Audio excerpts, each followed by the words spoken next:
Bonjour à tous et à toutes les amis, donc je suis super heureux de vous retrouver aujourd'hui sur une nouvelle vidéo.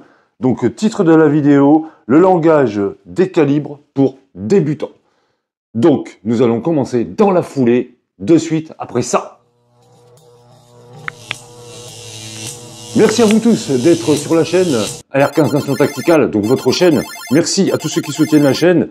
Petit coucou à mes fidèles et anciens abonnés qui soutiennent la chaîne à 200%. N'oubliez pas d'aller dans la rubrique communauté où j'y poste assez régulièrement des informations importantes qui peuvent vous être utiles.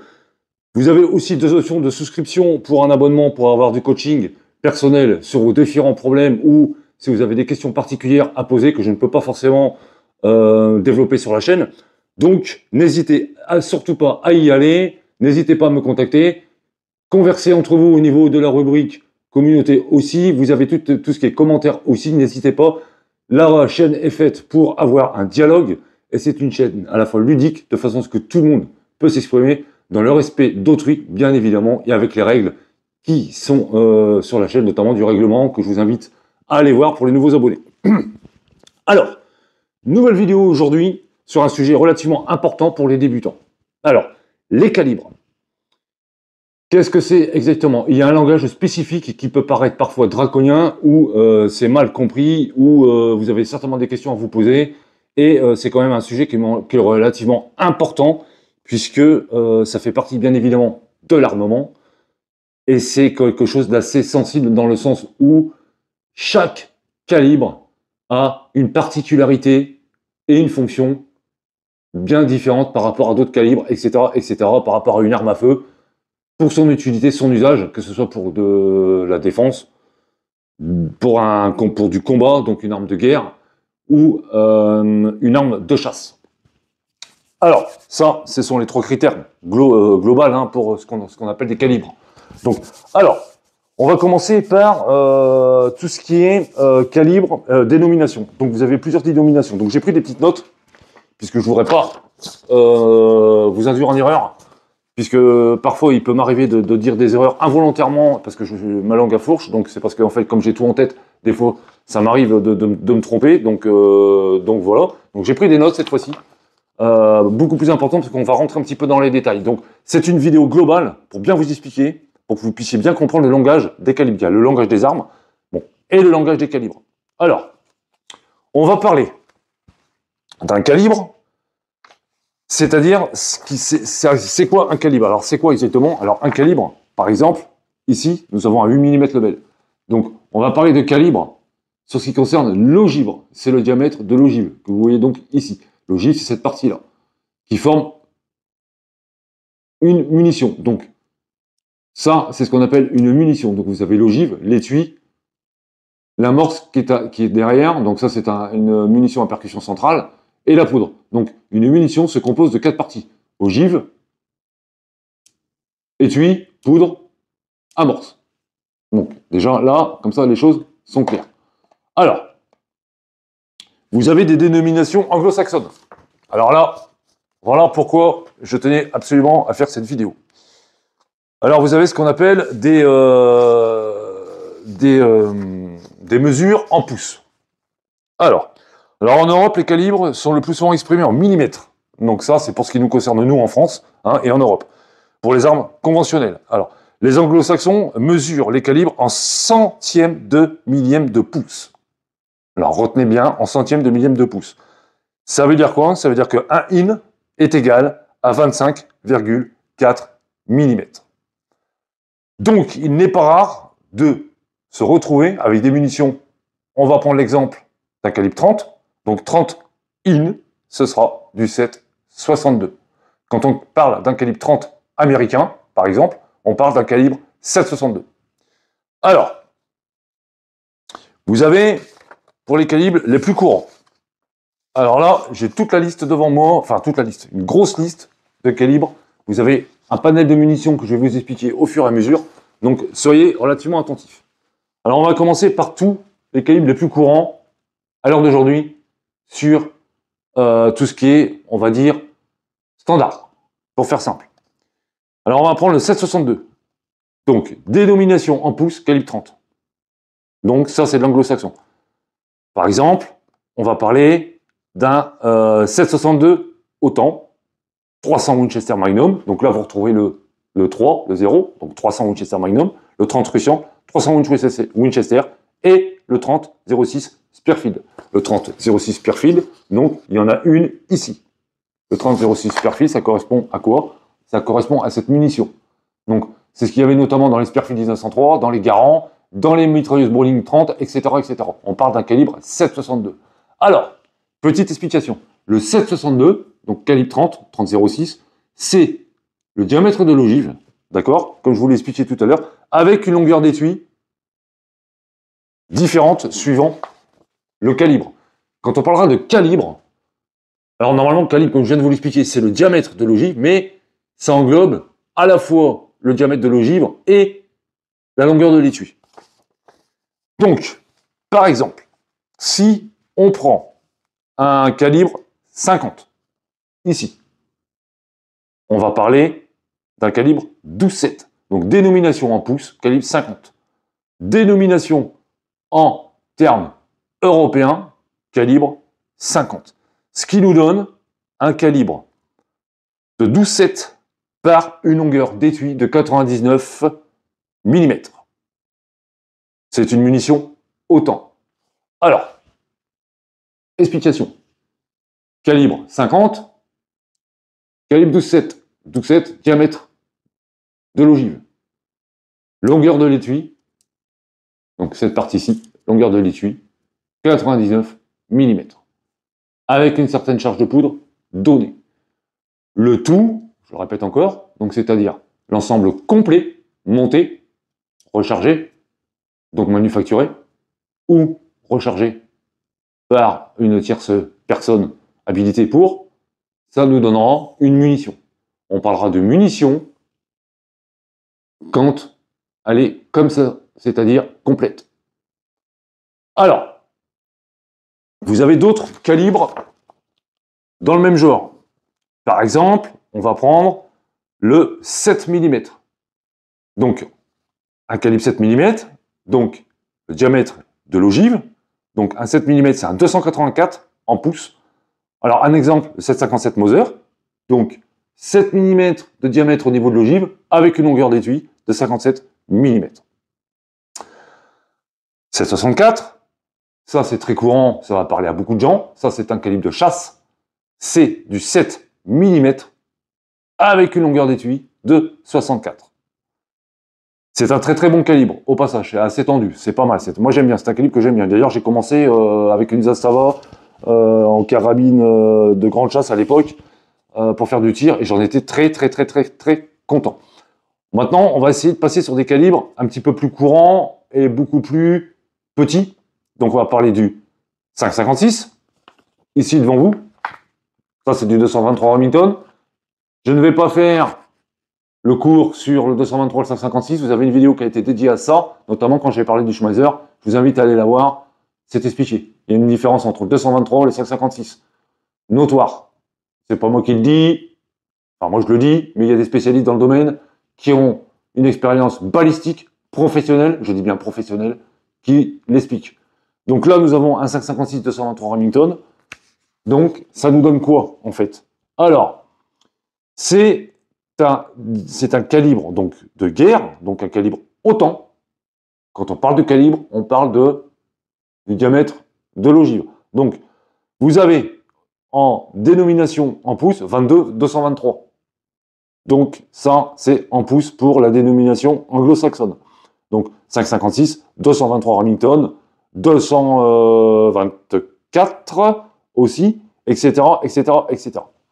Donc, vous voyez, quand on parle, il y a deux formules en fait. Il y a deux formules. Donc, soit c'est notifié sur la boîte, soit dans une conversation, quelqu'un peut vous le dire ou quoi que ce soit, mais ce ne sera pas forcément expliqué. Donc, on parlera d'un calibre sur une certaine arme donnée. Donc, un calibre autant, donc là, notamment par exemple pour le calibre 50, pour le 5,56, le 308, donc 308 est égal à un calibre 30, donc c'est un calibre de 7,62 avec une longueur d'étui de 51 mm. Ça, c'est pour le 7,62 autant ou le 308. Après, ce sont ce qu'on appelle, donc, comme je le disais, donc des calibres autant, c'est-à-dire des calibres standardisés pour le combat. Donc c'est purement militaire. Donc le 12-7, calibre 50 si vous préférez, 223 Remington 5,56. Donc on va parler de 5,56 puisque c'est pas la même chose. Donc 5,56. On va parler du 9 mm Parabellum. Ensuite, on a des calibres beaucoup plus gros, calibre 20, mais là on commence à taper dans l'artillerie. Enfin légèrement, entre deux. Là c'est autre chose. Un autre exemple, le 45 ACP. Le 45 ACP signifie 45 automatique Colt Pistol. Ce qui signifie 45 en pouces, ça nous donne un calibre de 11,43. 11,43, c'est le diamètre de l'ogive. Autre exemple, nous avons du 7,65 Parabellum, calibre 30. C'est bizarre parce que c'est en calibre 30 aussi. On parlera de 30 lugères. 7,65 Browning, en pouces, 32. Donc un calibre 32, donc 32 ACP. 7,65 Browning, par exemple. Certains calibres ne sont pas forcément courants. Enfin, courants, on va dire. Mais un calibre qui est redoutable. Ça, je mets un petit point important là-dessus. Un calibre redoutable, le 5,45. Le 5,45 par 39, qui équipe les AK-47, les AK-74, pardon, pas les AK-47, AK-74, c'est une munition soviétique, donc c'est beaucoup plus récent que le 7,62 par 39, mais c'est un calibre, sincèrement, qui envoie vraiment du lourd, c'est vraiment méchant, le 5,45 c'est méchant. Un autre exemple, vous avez par exemple du 8,6 mm, là on va parler pour de la TLD par exemple, c'est du 338, donc 338 la PUA Magnum, 338, donc 338 pouces la PUA Magnum, pour faire simple. Donc vous voyez, pour ce qui concerne les calibres, il y a plusieurs, il y a deux cas de figure. Donc vous avez le premier cas de figure, donc le nôtre européen, par exemple pour nous qui sommes français, on va plutôt parler de 7,57 Mauser, de 9 mm Parabellum. 9 mm Parabellum, c'est du 9 mm avec un étui de 19 mm, du 11,43, donc du 45 ACP pour la dénomination en pouces. Donc les deux sont utilisés. Donc parfois, ça peut avoir des incompréhensions, surtout pour les novices qui ne sont pas forcément au courant des dénominations des calibres et qui s'y perdent un petit peu, ce qui est tout à fait normal. Donc là, les deux vidéos, comme la vidéo précédente, c'est uniquement fait pour les débutants. Bon, c'est pas négligeable de faire une petite piqûre de rappel, comme je le disais, pour nous-mêmes hein, d'ailleurs, hein, parce que bon, il se peut qu'on oublie des choses, hein, ça arrive assez régulièrement. Donc, il faut quand même relativement faire attention à tout ce qui est calibre. Alors, une chose qui est importante aussi, c'est les ogives. Alors les ogives, alors là, on va passer sur autre chose. Pour ce qui concerne les ogives, on va prendre plusieurs exemples. Là, vous en avez deux devant vous. Ce sont deux munitions, donc ici. La première qui se trouve là, et la deuxième qui se trouve ici. Là, on est sur une munition autant. Là, on est sur une munition avec une ogive spécifique. Vous remarquerez que l'étui n'est pas le même au niveau de la couleur. C'est une ogive, on appelle ça la Gold Dot. J'ai testé, donc c'est du 223 Remington. C'est monstrueux au niveau du dégât. C'est une semi-blindée expansive. Ça veut dire quoi? Ça veut dire que en fait, cette munition, on parlera de deux calibres identiques, donc 223 Remington pour celle-ci, 223 Remington pour celle-ci, sauf qu'elles ont une balistique complètement différente. Qu'est-ce que ça signifie exactement? Ça veut dire que sur un plan balistique, là on va parler balistique, ça signifiera qu'elles n'ont pas du tout le même comportement et qu'elles n'ont pas du tout la même puissance d'arrêt. On va privilégier sur une arme de guerre, une arme d'assaut, un calibre donné, donc un calibre autant, avec une ogive blindée. On appelle ça une ogive blindée. Alors, attention, le terme blindé signifie pas qu'elle va percer du blindage. Il faut bien en être conscient, ça n'a rien à voir. C'est-à-dire que l'ogive sera recouverte d'une chemise en cuivre plus ou moins dure, avec un noyau de plomb plus ou moins dur à l'intérieur. L'explication, elle est simple. Pourquoi une ogive blindée et pourquoi pas une ogive beaucoup plus destructrice comme celle-ci? On parle de deux calibres identiques, hein, 223 Remington, 223 Remington. Ça signifie que sur le papier, au niveau de la réglementation militaire, entre guillemets, il est préférable de blesser un hostile plutôt que de le tuer. Pourquoi? Puisque un hostile blessé va amener dans un groupe de combat, dans un binôme, un trinôme, tout ce que vous voulez, ou dans une section, la panique. Ça va nécessiter une évacuation sanitaire. Ça va nécessiter des moyens, etc., etc. Voilà pourquoi vous avez des ogives blindées. Le terme, c'est une ogive blindée. Elle aura moins d'effet destructeur que cette ogive-là. On a fait des tests. On va dire que celle-ci, elle va percer propre. Attention, hein. C'est une métaphore, si j'ose dire. Hein. Elle va percer. Elle va pas totalement se déformer. Elle va pas déchiqueter. Là, j'emploie vraiment des mots cruciaux pour que vous puissiez bien comprendre. À l'inverse, celle-ci, elle va déchiqueter complètement. Elle va s'expanser, elle va déchiqueter. Elle va faire un effet tulipe. Comme vous l'aurez compris, hein, tulipe, c'est le nom de la fleur. Donc ça va s'expanser, ça va s'ouvrir, ça va arracher. Ça va continuer derrière. Si elle n'a pas d'obstacle, un os ou quoi que ce soit, ou autre. Ces munitions sont d'une efficacité redoutable au niveau de la puissance d'arrêt. Alors, toutes ces munitions que vous voyez ici, toutes ces munitions, toutes confondues, notamment celle-ci aussi, la munition Mauser, le Bell, le calibre 50, peuvent avoir des ogives différentes. L'ogive d'un même calibre, on va parler d'un calibre par exemple 7,62, donc un 308, un 7,62 autant, avec une ogive de 30, ça c'est pour que vous puissiez bien comprendre, pourra être efficace sur un modèle d'ogive donné. On va pouvoir avoir un panel de choix, pour le rechargement par exemple, un panel de choix monumental, surtout le 762 surtout le 762, j'allais dire 762 par 39, mais 762 par 39 aussi d'ailleurs. Avec une ogive de 762, on a un panel de munitions complètement différentes, avec des ogives différentes qui auront des fonctions différentes. Pour ce qui concerne les ogives militaires, donc les ogives autant, vous avez de la blindée, donc on vient de vous le dire, celle-ci, de la perforante, de la traçante, vous avez de la munition feuillette, donc celle-ci, en général, elle est faite pour propulser une grenade, de la munition de manipulation, de la munition à blanc. Il y a eu certaines munitions au phosphore, ça existe encore, il y en a. Donc, un calibre, c'est pas parce que un calibre a l'air sous-puissant, parce que quand on voit la comparaison entre ça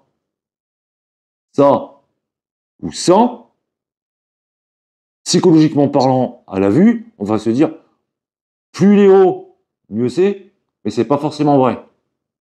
Pour plusieurs raisons. Sur un calibre de 123 Remington, 5,56 autant, on aura privilégié l'emport en munitions, le poids, ainsi que sa vitesse initiale. C'est une ogive extrêmement rapide, c'est une munition extrêmement rapide. Ensuite, pour ce qui concerne les calibres, à proprement dit, de guerre, Deuxième Guerre mondiale, Première Guerre mondiale. Donc là, par exemple, vous avez la 8 mm Lebel, donc vous remarquerez que c'est une munition avec une ogive, on va dire, acier. C'est une munition extrêmement dure. Celle-ci, elle faisait vraiment mal. C'est une munition extrêmement dure sur le plan de la dureté de l'alliage de l'ogive. A l'inverse, si on prend une Mauser 8,57 IS, donc 8,57, 8 mm pour le diamètre de l'ogive ici, avec une longueur d'étui de 57 mm. Vous remarquerez deux choses. Nous avons ici un modèle Première Guerre mondiale et un modèle Deuxième Guerre mondiale. Vous allez vite voir la différence. J'espère que vous allez la voir. Déjà. Vous remarquerez la forme de l'ogive, donc l'ogive grise ici, par rapport à l'ogive Deuxième Guerre mondiale. Elle est beaucoup plus en forme d'obus, celle-ci, que celle-ci. Puisqu'elle a été étudiée pour avoir une pénétration dans l'air beaucoup plus importante. Et celle-ci faisait beaucoup plus de dégâts, puisqu'en fait, elle était encore beaucoup plus dure que celle-là. Donc, à noter que ces munitions, je parle de celle-ci, cette munition, faisait des dégâts dans les canons, c'est-à-dire qu'on avait des usures, on va dire prématurées, oui et non, c'est pas vraiment le mot, mais il y avait beaucoup plus d'usure, l'usure était beaucoup plus importante avec ce genre de munitions qu'avec ce genre de munitions. D'où l'intérêt d'avoir fait ce genre d'ogive avec une chemise légèrement plus souple au niveau de l'alliage, plus molle si vous voulez, de façon à ce qu'il y ait un peu moins d'échauffement et que les canons s'usent moins. Vous avez aussi ce qu'on appelle le poids de l'ogive. Le poids de l'ogive, ça se mesure en grains, on appelle ça en grains. Donc, alors en fait, plus vous allez monter dans les grains, donc on va prendre par exemple l'exemple du 5,56 ou le 223 Remington. Si on a une ogive de 55 grains, on peut avoir des ogives de 77 grains. Plus vous allez monter dans le chiffre, plus l'ogive sera lourde. Plus elle sera lourde, plus ça va demander de puissance, plus vous allez avoir de précision sur une distance plus importante. Plus elle sera stable à tout ce qui est conditions atmosphériques. Attention, hein, on n'est pas en train de faire de la TLD. Ce sont simplement des bases simples. On ne rentre pas dans le concret. Donc, c'est pas la peine d'aller rentrer dans des explications techniques à 200% balistiques, puisque là, c'est pas le but de la vidéo. Je vous dis simplement, vraiment, le standard de chez Standard. Ensuite, un étui a plusieurs formes. On va parler d'une cartouche bouteille, par exemple, pour la 8 mm Lebel. Vous remarquerez que l'étui, si on le regarde bien comme ça, il ressemble à une bouteille. D'où son nom, étui bouteille. Vous avez ce qu'on appelle des étuis à bourrelet. Alors, je l'avais déjà expliqué, je le redis encore une fois. Le bourrelet, c'est simple, c'est ça, cette partie-là. Donc, différence avec une munition à gorge. Munition à gorge, donc on va prendre la Mauser, 857 IS. Vous avez ce qu'on appelle ici une gorge. Donc, vous allez avoir l'image qui va apparaître dans la vidéo, ce sera beaucoup plus simple. Mais là, vous comprenez tout à fait ce que je veux dire. En fait, c'est pour une question d'extraction. Pour l'éjecteur. L'extracteur, pardon, pas l'éjecteur. Alors, plusieurs munitions aussi qu'on peut trouver régulièrement sur des bouts sans âme, par exemple, ou quoi que ce soit. On a des munitions de tir réduit. Ça, c'est une 5,56 à munition à ogive tir réduit. Donc, ça signifie ce que ça signifie, ça veut dire ce que ça veut dire. C'est pour du tir réduit. Donc, du tir faible pour pouvoir faire de l'instruction de tir. Vous avez des munitions à blanc. Donc, celle-ci, c'en est une, malgré qu'elle ne soit pas blanche. Mais ça, c'en est une. Munition à blanc. 9 mm Parabellum. Relativement rare, celle-là, d'ailleurs. C'est du Deuxième Guerre mondiale. Vous avez des munitions avec des formes différentes au niveau de l'ogive. Notamment, par exemple, vous remarquerez que celle-ci, elle est relativement ronde. Ça a été calculé pour. Ça, c'est pas de la chasse à l'éléphant. Je sais pas pour du tout, je vous le dis, hein, de suite. Hein. Ça, c'est pas du tout mon domaine. Ça, non, c'est pas mon truc, ça. Et ce sera jamais mon truc d'ailleurs. Bref, c'est simplement pour vous expliquer la munition. Le reste, c'est pas du tout mon délire.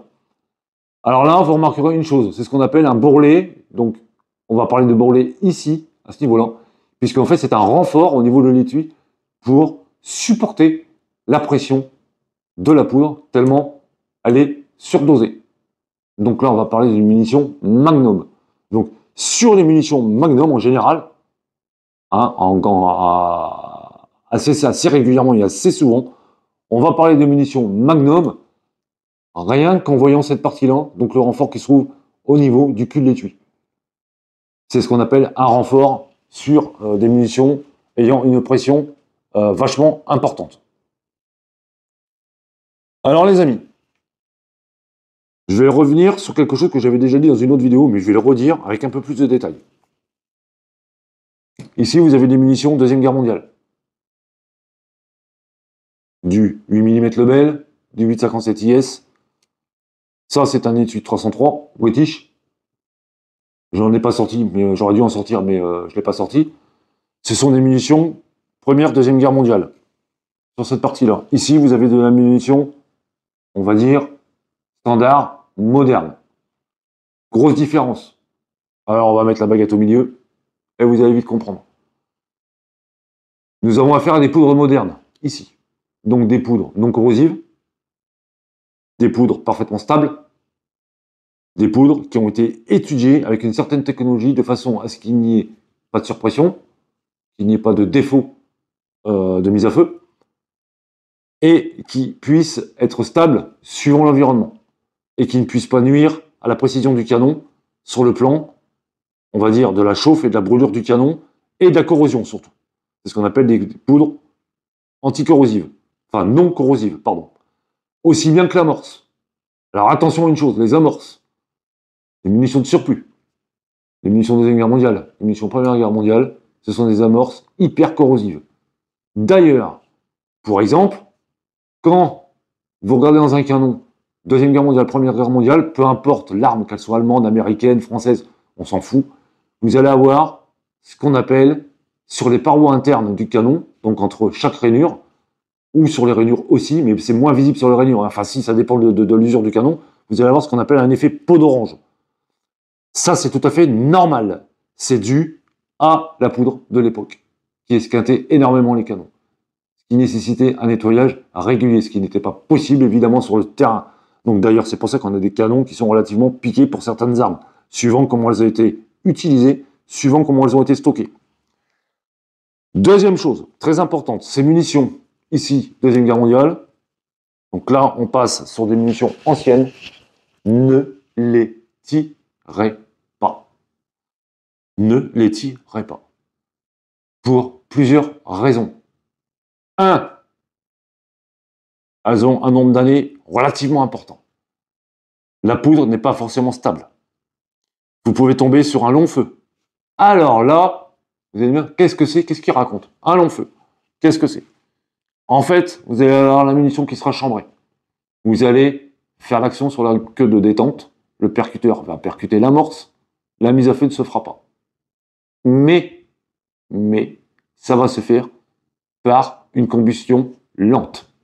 Ça veut dire quoi? Ça veut dire que le coup ne va pas partir. Premier réflexe que vous allez avoir, vous allez extraire la munition. Si, par malheur, vous avez extrait la munition, que la combustion est en train de se faire lentement, la munition, une fois extraite et éjectée, le coup peut partir. Je vous laisse imaginer la dangerosité de la chose. La méthode sur ce genre de munitions, si ça vous arrive, ça ne devrait pas vous arriver puisque vous n'en tirez pas. Mais ça peut arriver avec des munitions rechargées. C'est très rare, mais ça peut arriver. Le long feu, en fait, quand la munition est chambrée, vous appuyez sur la queue détente, le coup part pas. On reste au moins 1 à 3 minutes en direction des cibles. D'ailleurs, à chaque manipulation, telle qu'elle soit, l'arme est en direction des cibles, dans une direction non dangereuse. On garde l'arme à bout de bras et on attend entre 1 et 3 minutes, à peu près. Si c'est un long feu, la munition va partir. Autre chose, ça c'est valable pour toutes ces munitions, telles qu'elles soient.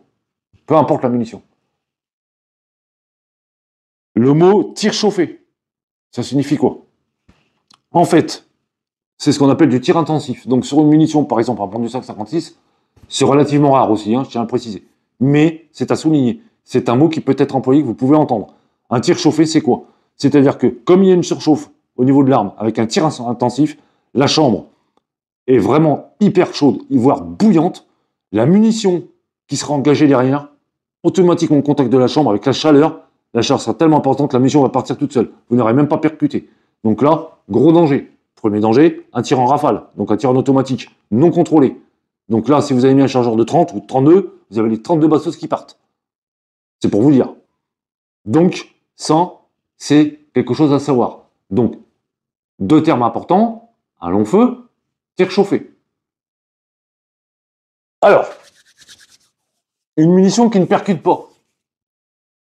Ça peut être dû, comme je viens de vous l'expliquer, à une dose de poudre et une munition relativement ancienne. Ça peut être dû à un mauvais stockage. Ça peut être dû à plein de choses. Il y a plein de facteurs qui peuvent rentrer en ligne de compte. Ça peut être dû à un défaut d'amorce. Ceux qui rechargent le savent. Ça peut être dû à plein de choses. Une munition, si elle ne part pas, il y a des précautions à prendre. Ça, je laisse ceux qui rechargent répondre dans les commentaires à ce niveau-là. Ils savent de quoi je parle. On ne plaisante pas avec les munitions. C'est quelque chose de dangereux. De très dangereux. Pour soi et pour les autres. Donc il y a des règles à respecter. Je viens de vous les donner. Je répète encore, tout ce qui est munitions de guerre, Première Guerre mondiale, Deuxième Guerre mondiale, on n'y touche pas. C'est de la collection, ça. On les neutralise, ou on les fait neutraliser, ou on les achète neutralisés, pour éviter tout incident. On ne tire pas avec ces munitions-là. Vous avez des munitions qui ont été très très bien stockées pour certaines, dans des caisses métalliques. Je parle par exemple pour des caisses d'MG34 ou d'MG42. Alors attention, c'est pas du tout les mêmes munitions. On ne tire pas de la munition de mitrailleuse Mauser dans un 98K. Pareil. Ça, c'est aussi à savoir. Ces munitions-là, si elles ont été vraiment bien stockées, oui, elles peuvent partir, il n'y a pas de problème. Ça m'est déjà arrivé. Je ne vais pas vous mentir, je ne vais pas mentir, je ne vais pas me voiler la face. J'en ai tiré plus d'une fois. J'ai pas eu de problème. Mais c'est quelque chose qui n'est pas à faire. À l'heure d'aujourd'hui, on va dire, je suis un peu plus sage, je m'amuse pas à ça. Pourquoi je vais m'amuser à tirer des munitions comme ça alors qu'on peut les avoir manufacturées? À l'époque, on ne pouvait pas les avoir manufacturées. C'était de la première catégorie. Donc c'était compliqué à avoir. Et fallait les commander, c'était relativement compliqué. Donc si on tirait beaucoup, déjà ça revenait cher à l'époque, etc. Notamment de la Norma. Pour petite information, pour les munitions, une marque excellente, manufacturée, Norma. Moi je les conseille. Alors, vous voyez, pour tout ce qui concerne les calibres, c'est quand même quelque chose d'assez complexe dans le sens nominatif. Donc quand on nomme un calibre, donc quand on parle d'un calibre 30, on parlera d'un calibre 7,62. À cause de ces fameuses mesures anglo-saxonnes. On a le même problème sur les optiques. Ça, j'ai un spécialiste qui va venir dans pas longtemps à ce niveau-là. Il va y avoir une super vidéo là-dessus. Alors les amis, on va récapituler rapidement pour ce qui concerne les calibres. Le calibre le plus courant, 9 mm Parabellum, 45 ACP 1143, donc 45 ACP automatique Colt pistol, 22 long rifle, 222 Remington, 223 Remington, 5,56, 224 Swiss, 7,65, 6,35. Calibre 50, utilisé pour de la TLD. Vous avez aussi d'autres calibres, le 6,5 Greymoor par exemple et bien d'autres. Bon là on rentre sur des calibres exotiques. Donc c'est pas le but de la vidéo. Là c'est simplement pour vous expliquer un petit peu comment fonctionne le langage des armes à feu et notamment des calibres. Alors attention, vous avez plusieurs choses qui rentrent en ligne de compte. La conception de l'arme, la conception du canon, la qualité du canon, la longueur du canon, le pas de rainure du canon, etc., etc. Pour faire simple, à pas de rainure, ce sera le nombre de tours que fera l'ogive à l'intérieur du canon, donc pour qu'elle soit stabilisée en sortie de bouche du canon. Tout simplement. Ça, c'est pour avoir un petit ordre d'idée rapide du fonctionnement. Comme je le répète, on va prendre un exemple. Un canon de 16,5 pour un AR-15 sera fait pour un tir assez lointain par rapport au calibre. Pour un canon de 10,5, il sera plus adapté sur du combat localité, du combat courte portée et moyenne portée, entre guillemets. Enfin, plus courte que moyenne. Sur un calibre, sur un canon de 14,5, on sera sur du standard. C'est la norme autant d'ailleurs. On sera sur une arme polyvalente, qui sera à la fois sur une arme de tir à peu près de longue distance, moyenne distance. Courte distance aussi. Mais on sera sur du moyenne portée, courte portée. Donc, voilà les amis pour ce qui concerne les calibres. Alors, faites vachement gaffe à tout ce qui est munitions de collection. Ne vous amusez pas à ça. Évitez de les dessertir. Ça signifie quoi? Petite information, quand on parle de sertissage, on parlera de cette partie-là, ici, de l'étui, avec l'ogive. Donc c'est un sertissage fait sur l'ogive avec une certaine pression. Il n'est pas rare de retrouver des munitions, il suffit de prendre l'ogive, on fait ça, elle tourne toute seule. Donc elle est déjà dessertie. Ça, c'est pas bon. La pression, c'est pour ceux qui recherchent le savent, la pression pour le sertissage peut avoir une incidence sur la précision du tir et donc de la munition. Petit rappel rapide. Sur un calibre, on va prendre un calibre 308, donc 7,62 autant. Dites-vous bien que c'est pas parce que vous avez un calibre 308 autant que vous allez obtenir le même résultat avec une arme différente du même calibre. Chaque arme a ses qualités et ses défauts et ses conceptions pour un même calibre. On parlera de calibre, comme je vous l'ai expliqué, par rapport à sa fonctionnalité, par rapport à son efficacité et par rapport à ce qu'il est destiné. Voilà les amis. Donc j'espère que cette vidéo pour les débutants sera intéressante et elle vous portera vous apportera pas mal d'informations. Il y en aura d'autres comme ça, il y en aura pas mal d'autres, notamment sur pas mal de sujets. Donc je vous invite à aller dans la rubrique communauté, j'y mettrai des documents assez particuliers à ce niveau-là, pas tout de suite. Et je vous dis à très très bientôt pour une nouvelle vidéo sur la chaîne AR15 Nation Tactical, en vous remerciant d'avance d'avoir regardé la vidéo. Ciao les amis!